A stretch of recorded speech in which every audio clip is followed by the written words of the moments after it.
रश्मि पनेरुको डरलाग्दो पलायन, गाली सहन नसकेर टिकटकबाटै गायब। आखिर के लुकाउन चाहन्छिन्? टिकटकमा छारापन र सस्तो लोकप्रियताले सीमा नागेपछि के हुन्छ? आजको ताजा उदाहरण बनेकी छिन् चर्चित नायिका रश्मि पनेरु। खबर यस्तो छ, 54,000 फलोवर्स र लाखौं लाइकको घमण्ड गर्ने रश्मि पनेरु आखिर किन मुसा लुके झैं लुकिन्?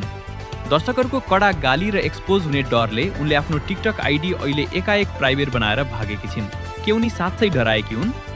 अहिले सामाजिक सञ्जालमा उनलाई लिएर नकारात्मक टिप्पणीको बाढी आएको छ। धेरैले भनिरहेका छन्, गल्ती गर्नेले नै डराएर आइडी लुकाउँछ। चर्चा कमाउन जे पनि गर्ने, तर आलोचना सुन्न पर्दा मैदानै छोडेर भाग्ने रश्मिको यो हरकतले अहिले टिकटक तातिएको छ। अहिले उनको प्रोफाइलमा दिस एकाउन्ट इज प्राइभेट बाहेक केही देखिँदैन। के चर्चित भनिएकी नायिकालाई दर्शकको प्रश्नको सामना गर्ने हिम्मत छैन? तपाईलाई के लाग्छ? रश्मि पनेरु गालीकै डरले भागेकी हुन् त? कमेन्टमा आफ्नो कडा प्रतिक्रिया लेख्नु।